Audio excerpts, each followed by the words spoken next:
My name is Sarah.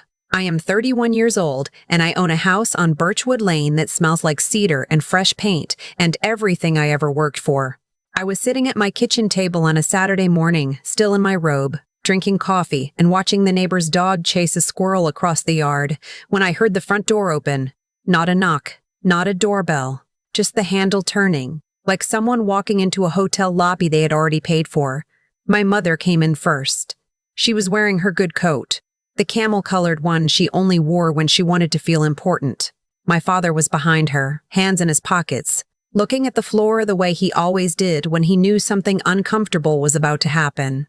And behind him, grinning like he had already won something, was my brother. My brother was 26. He was getting married in the spring to a woman named Brooke, who had opinions about everything and the volume to match. They had been together for 2 years. In that time, my parents had taken them to 3 vacations, co-signed a car loan for Brooke, and thrown them an engagement party that cost more than my first semester of college. My mother spread her arms wide when she saw me, like she was about to deliver wonderful news to a crowd. "Sweetheart," she announced, her voice stilling the kitchen, "we have the most exciting surprise." I took a sip of my coffee. I did not stand up. "Your brother and Brooke have been struggling to find a place to live," she continued, moving toward me with the energy of someone who had rehearsed this. "Everything in the city is so expensive, and they need somewhere stable to start their life together." She paused for effect. She looked around my kitchen, at the pendant lights I had picked out myself, at the subway tile backsplash I had spent an entire weekend installing. "So, your father and I have decided." She put a hand on my brother's shoulder. "We are giving them this house as a wedding gift." My brother gave me a smile that was more of a smirk. He was already looking past me, toward the living room, mentally measuring things. I set my mug down on the table. Slowly, I looked at my mother's face, so bright with certainty, so sure that the word giving was hers to use, and I almost said something right then, but I stopped, because they did not know what I had done 3 months ago on a Tuesday afternoon when the sun was coming through the window of a title company office downtown. They did not know what was sitting in the bottom drawer of my filing cabinet, tucked inside a manila folder with the word house written across the tab in black marker. So instead of saying anything, I just looked at my mother and said, "I heard you." Then I picked up my coffee and took another sip, before I tell you how every single thing they had planned came apart. If you have not already, subscribe to Frozen Revenge and drop a comment. Tell me where you are watching from. I read every single one. My name is Sarah, and on paper, I am the daughter who got lucky. At 23, when most of my friends were still living with roommates and eating cereal for dinner, I had a job with a salary, a 401k, and a plan. I was a project manager at a logistics company. It was not glamorous. It was spreadsheets and phone calls and vendor negotiations and 17-hour days during quarter close. But it paid well, and I saved every dollar I could. And 3 years later, I had enough for a down payment. The house on Birchwood Lane was not beautiful when I found it.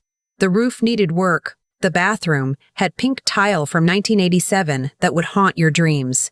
The backyard was mostly weeds and the ghost of someone's collapsed deck. But the bones were good, and the price was right.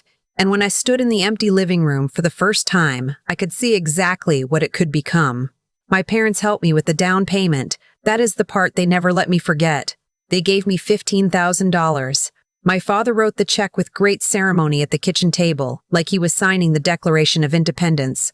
My mother cried a little. They told everyone at church. They told the neighbors. They told my aunt in Phoenix, who had not spoken to my mother in 4 years, but received a phone call specifically for this announcement.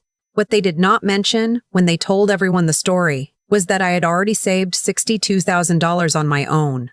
What they did not mention was that the mortgage was entirely in my name, because my father's credit had a complicated history he preferred not to discuss. What they did not mention was that I had paid every payment, every property tax bill, every repair, every utility, alone.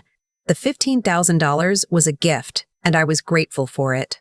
But somewhere along the way, in my parents' telling of the story, it had transformed from a gift into a deed, into ownership, into a reason why the house was theirs to give away. My brother had always been the one they worried about in the way parents worry about something fragile and precious. He was charming and loud, and he made people laugh at parties. He also could not hold a job for longer than 8 months, had borrowed money from my parents at least a dozen times that I knew about, and once called me at 11 at night to ask if I could cover 2 months of his rent because he had spent his paycheck on a sound system for his apartment. I had said no that time. He had not spoken to me for 6 weeks. When he met Brooke, my mother declared she was perfect for him. Brooke had a boldness my mother admired. She said what she wanted. She asked for things without apologizing. My mother found this refreshing in Brooke. When I did it, she called it attitude. The engagement was announced at a family dinner I had cooked. Brooke wore a ring that my parents had quietly helped pay for. I found this out not because anyone told me, but because I overheard my father on the phone with the jeweler while I was clearing the table. In the months that followed, the wedding planning took over every family conversation. The venue, the catering, the guest list, and underneath all of it, like a hum I could feel but not quite hear yet, was the question of where they were going to live. Brooke wanted a house. Not an apartment. A house. With a yard. In a good neighborhood. Brooke's parents were not in a position to help. My parents had no house to give. Except, of course, they did. They had mine. I did not find out about the plan the way Grace found out about hers, by overhearing a conversation in a hallway. I found out because my brother told me directly, the way people tell you things when they are so certain of the outcome that they do not even bother to frame it as a question. He called me on a Wednesday night in January. I was on my couch with a heating pad on my back because I had moved a delivery pallet at work and pulled something. I answered because I always answered, even when I should not have. "Hey, I need to talk to you about something," he said. He had that tone. The one that meant he wanted something but was going to present it as logic first. "Okay," I said. "Brooke and I have been looking at houses, and everything is just brutal right now. The market is insane. The interest rates are insane. The interest rates are insane. We can't find anything we can actually afford." He paused. Mom and Dad had an idea. "What idea?" I said, even though something in my chest had already started to go cold. "You've been in that house for 4 years. You're single. You don't need a 4-bedroom house, Sarah. That's just reality. Mom and Dad think it would make sense for you to let us take it over. You'd move into something smaller, an apartment or whatever, and Brooke and I would take the house. Mom and Dad would put their names on the title, and it becomes a family property. Everybody wins." I did not say anything for a moment. "They're going to bring it up at Sunday dinner," he said. "I just wanted to give you a heads up so you could think about it before then." He said it like he was doing me a favor. Like the heads up was the courtesy being extended to me. "I appreciate that," I said. "Cool," he said, and I could hear the relief in his voice. He'd expected pushback. He had not gotten it, and he interpreted that as agreement. We hung up. I sat there with my heating pad and my pulled back muscle, and I stared at the ceiling. Then I got up, went to my filing cabinet, and opened the bottom drawer. I pulled out the manila folder. I sat down at my kitchen table. I opened it. 3 months ago, I had done something that at the time felt like just a financial milestone, a thing I was proud of, but had not broadcast. The company I worked for had issued a performance bonus that was larger than I had expected. I had looked at my mortgage balance, looked at my savings, and made a decision. I called my loan servicer. I asked about payoff. The number was manageable. With the bonus and what I had in savings, I could do it. I would not be wiping myself out. I would have reserves left, so I did it. I paid off the house. And then, because I was the kind of person who read the fine print on everything and understood that a paid-off mortgage was only the beginning of a paper trail, I went to the county recorder's office. I filed the deed of reconveyance. I updated the title. I paid the small fee to have everything processed and stamped and official.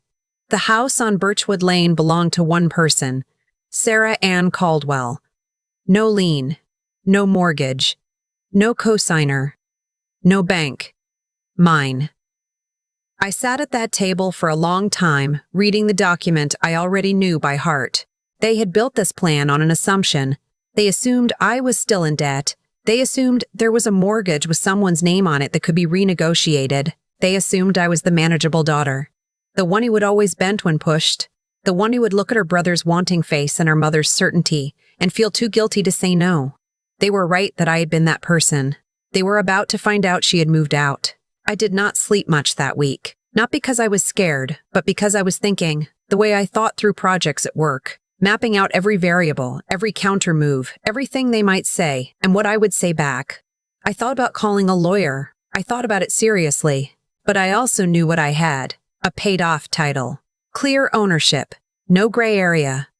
What I needed was not permission to protect what was mine. What I needed was to protect it in a way that was calm, documented, and impossible to gaslight afterward. I bought a security camera for the entryway. Not to hide it, I mounted it at eye level, right beside the door, with the little red recording light facing out. I connected it to my phone and turned on the audio setting. I took out my phone and I called my cousin, who was a paralegal. I told her what was happening. I asked her one question. If someone verbally threatened to take your house and you had documentation of that threat, was it worth keeping? She said yes, absolutely. Save everything, and what do you need me to do? I told her to be available by phone Sunday evening. Sunday came. They arrived at 2 in the afternoon. My mother had a casserole dish, which she carried like a peace offering or a prop. I was never sure which. My father was in his good sweater. My brother and Brooke came in their own car, separately, and Brooke was wearing the expression of someone who was already imagining where to put their furniture. I had set the table. I had made iced tea. The house was clean and bright and smelled like the candle I had lit an hour before, bergamot and oak. I was very calm. We ate. The conversation was normal at first, the way things are normal when everyone at the table knows what's coming and is just eating the casserole while they wait for it. Then my mother set down her fork. She folded her hands. She looked at me with the expression she used when she thought she was being loving. "Sarah," she said, "we want to talk to you about something important." "Okay," I said. "You know your father and I have always wanted to support both of you equally." She gestured between me and my brother, the gesture of a woman who had rehearsed this. "When we helped you with the house, we thought of it as a family investment, something that would benefit the whole family one day." I looked at the camera by the front door. The red light blinked, steady as a heartbeat. "Your brother is starting a life," my mother continued. "He and Brooke need stability. And this house, it's big. It's in a great neighborhood. You are one person. You don't need all this space." She was not asking, she was informing. "We've decided," she said, "that the right thing to do is to transfer the house to your brother. You can move into an apartment, something more practical, and we will make sure you're taken care of during the transition. We're your parents. We'll help you find something." Brooke, who had been quiet through the whole speech, smiled at me from across the table. It was not a warm smile. It was the smile of someone who had already picked out their kitchen curtains. My brother said nothing. He looked at the ceiling, the same way he looked at the ceiling when he was a kid, and our mother was disciplining someone else, and he was glad it wasn't him. My father looked at his plate. "We gave you that down payment," my mother said, softly but clearly. "We made this possible for you, and now we're asking you to be generous in return. That's what family does." I looked around the table.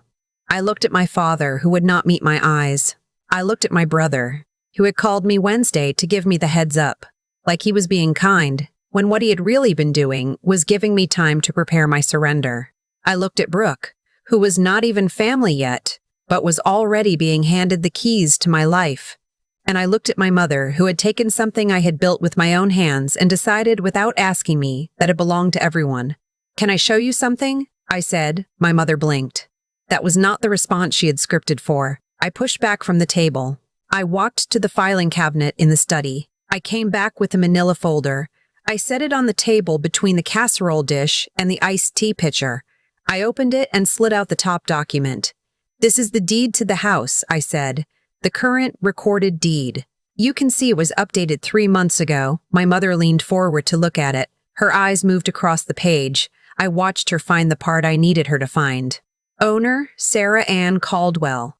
No mortgage, no lien, no other names. I paid off the house," I said, "in full, in October, and I updated the title. I am the sole owner of this property." The table went quiet in a way that was different from regular quiet. It was the quiet of a plan collapsing. My mother looked up from the document. Her expression was moving through several things at once. Surprise, recalculation. And then, because she was my mother and she had 31 years of practice, she found the angle. "That doesn't change anything," she said. "We contributed to this house. We are a part of this. You gave me $15,000 4 years ago, I said. I have paid $219,000 into this house since then, not including taxes and repairs. The deed reflects who owns it. We are your parents, she said. I know that, I said. Then act like it, she said, and her voice had shifted now. The warmth was gone. After everything we have done for you, everything we have sacrificed, you would sit here and tell your brother no? You would let him struggle when you have all of this just sitting here for one person? I'm not letting him struggle, I said. I'm just not giving him my house. My brother finally looked at me. His face had gone tight. Sarah, come on. I love you, I said, and I meant it even then. But I'm not doing this. You are being incredibly selfish, Brooke said. She had apparently decided that quiet time was over. This is a once-in-a-lifetime opportunity for us. Do you know what it's like trying to buy a house right now? You already have one. You don't even have a family to fill it. The "you don't even have a family" was supposed to land like a blade. She watched my face to see if it had. It had not. That camera by the door, I said, and I watched all of their heads turn at the same time, has been recording since you arrived. Audio and video. You recorded us? My mother said. It's my house, I said. I can have a security camera in my own home. That is an invasion of privacy, Brooke said. You're a guest in my home, I said. That's actually how privacy works. My mother stood up. She was good at standing up during arguments. It gave her a physical authority she liked to use. Sarah, I am asking you one more time, she said. Her voice was very controlled, the way it got when she was close to the edge of something. This family has given you everything. Your father and I are getting older. We need to know that our children are taken care of. If you refuse to do this, you are choosing a house over your family. Do you understand that? Is a piece of real estate worth more to you than your own brother's future? This was the moment she had always won before. The accumulation of guilt, the framing of my refusal as abandonment, the reminder that one day they would be old and I would need them to forgive me. I breathed in, slow and even. I understand what you're asking, I said, and I understand why you think I'll say yes. Because I usually do. I usually find a way to make it work for everyone else, and then go home and figure out the pieces by myself. I looked at the document still open on the table. But I paid off this house alone. I repaired it alone. I painted every single wall in here alone. And the title says, my name alone. So the answer is no. Then we are done, my mother said. Her voice cracked on the last word, just slightly, and she let it crack because she knew the sound of it worked on me.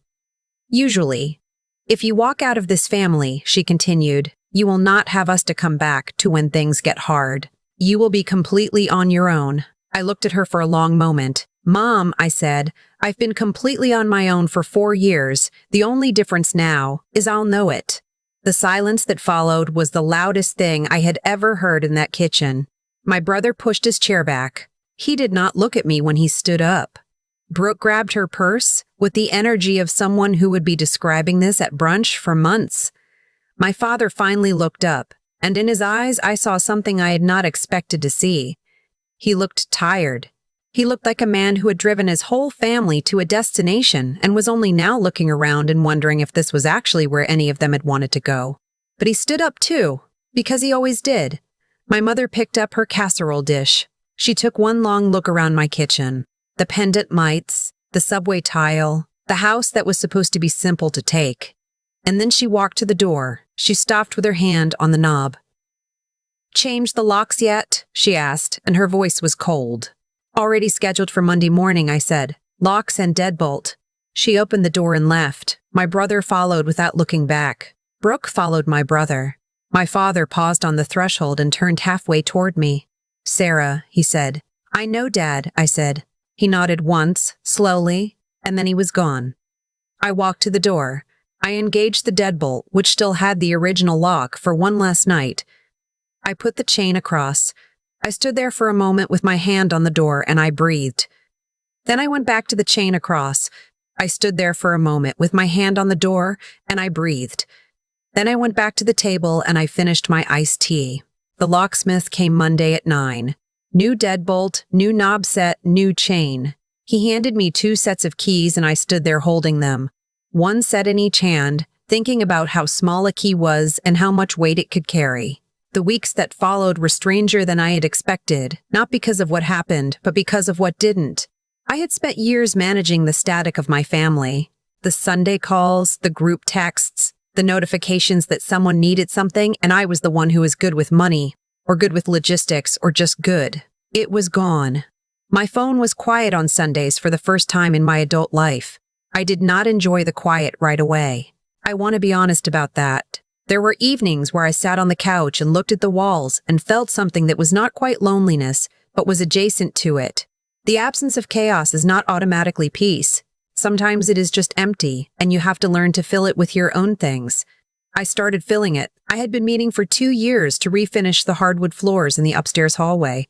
I had been putting it off because there was always something else. Something someone else needed. Someplace the money should go first. I rented the equipment on a Saturday and I did it myself over a long weekend. On Sunday evening, I sat at the top of the stairs and looked down at the gleaming wood and I felt something shift in my chest. I called my cousin to tell her how it had gone. She had been waiting to hear. She laughed when I described my mother stopping at the door to ask about the locks. She said, "Please tell me you had already scheduled them."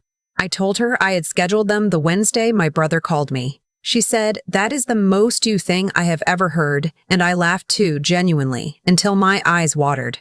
I had a work friend. Her name was Dana, and she had been watching my family dynamics for years, from a comfortable distance, with the expression of someone watching a slow-moving natural disaster. When I told her what had happened, she was quiet for a moment. Then she said, "How do you feel?" I thought about it honestly. "Like I finally live here," I said. "Like I moved in for real." 2 months passed. My brother called once. I did not answer. He texted, "Can we talk?" I texted back, "Not yet." He did not push. My mother sent an email. The subject line was family. The body of the email was 4 paragraphs about how I had wounded her, how I had failed my brother at the most important moment of his life, how she and my father had given me every advantage and I had thrown it back in their faces. The last line said, "When you are ready to be part of this family again, we will be here." I read it twice. Then I archived it without responding. Not because I was angry. I want to be clear about that. The anger had already moved through me and left. What replaced it was something quieter, something more like clarity. I understood what had happened. They had looked at what I built and seen a resource, not a person. They had seen something that could be redistributed, not something that had cost me everything I had. They did not do it out of cruelty exactly. They did it because they had always seen me that way, as the capable one, the one who could absorb and adjust, the one whose life was a supply rather than a destination. They would probably always see me that way, and that was their limitation, not mine. What I could control was whether I kept standing in front of them, asking them to see differently. I decided to stop standing there. I enrolled in a real estate investment course I had been bookmarking for a year. It was 6 weeks, online, Tuesday and Thursday evenings. I sat at my kitchen table with my laptop and a cup of tea, and I learned things. I was good at it. My instructor said I had a mind for numbers and that I should think about expanding to rental properties when I was ready. I thought about the house on Birchwood Lane that I owned free and clear. I thought that I was already further along than they had ever given me credit for. My father called on a Thursday in March. I was watering the plants on the back porch. I saw his name on the screen and I stood there for a moment, the watering can in one hand, phone in the other. Then I answered. "Hey, Dad," I said. "Hey, kiddo," he said. His voice was the same as it always was, a little gruff, a little distant, the voice of a man who had more feelings than he knew how to file. "How are you doing?" "Good," I said. "How are you?" "We're all right," he said. Then a pause. I wanted to call.